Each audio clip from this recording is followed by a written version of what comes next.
fellers. I guess it's time to get serious about it. It's time to make sure everything's level and weld in the jack shaft and get rid of some stuff that is on this, like get rid of this part right here, you know. Weld in my gussets up here and probably put something here, and I don't know. I got a Bronco gas tank off the bay, and it was a pretty cool little gas tank, but I mean the damn thing don't fit. It takes up the entire backbone. So yeah, we're I don't know. Are we gonna get everything set and leveled tonight? Probably weld in the jack shaft, and because I don't want to make a bunch of noise, you know, right now. It's Thursday night. It's my Friday, but so I'm just gonna do some welding and put this stuff in, and then figure out where I want to go with the back, how far back I want to put that, and then tomorrow I'll make my tabs and weld those in, make sure everything's low. I gotta make the front end tomorrow. I'm gonna get the forge out, I think, and do something. I don't know if it's gonna be cool or if it's gonna be stupid, but do something anyway. Decided after wiping out on the boys' bike with the 212cc Predator engine that I did some modification to. That thing is a wheelie machine, and I have it governed back quite a bit. Just, you know, throttle travel.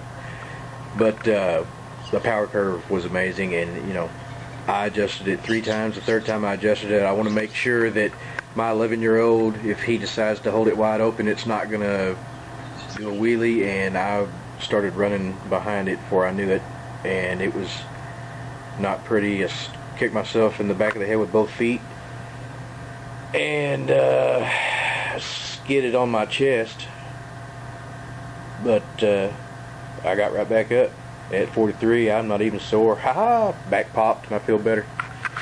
Anyway, I want to get on this, and I'll show you an update later.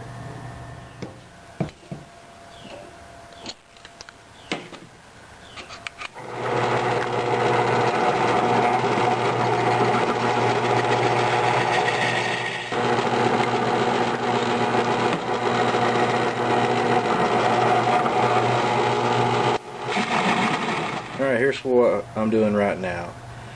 And my hole saw was just a little bit bigger than my axle was when I made these tabs, so I had that tubing that fit perfectly on it. I'm going to use as spacers, and so it fit perfectly in the hole for my hole saw, so I just tapped it in there, and I'm going to grind it off flat like I've done this one here. And there you go.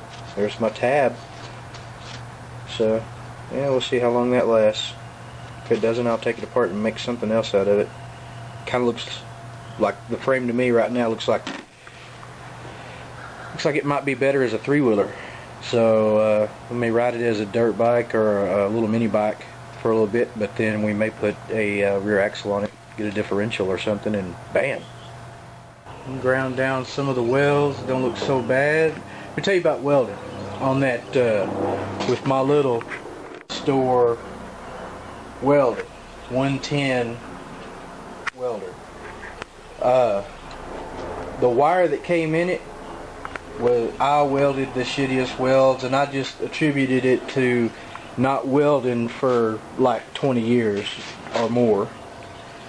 And then I put new wire in it. It ran out of wire, and my welds look freaking great. So, or a lot better anyway.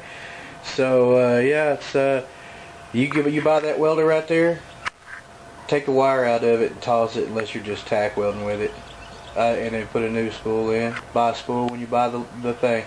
It wasn't that expensive, and man, it made a huge difference. It's even like it burned hotter, you know. It was a lot better. But yeah, I found this, that's the bottom of a office chair. And I like the way it was splined, or not splined, but the way it was threaded.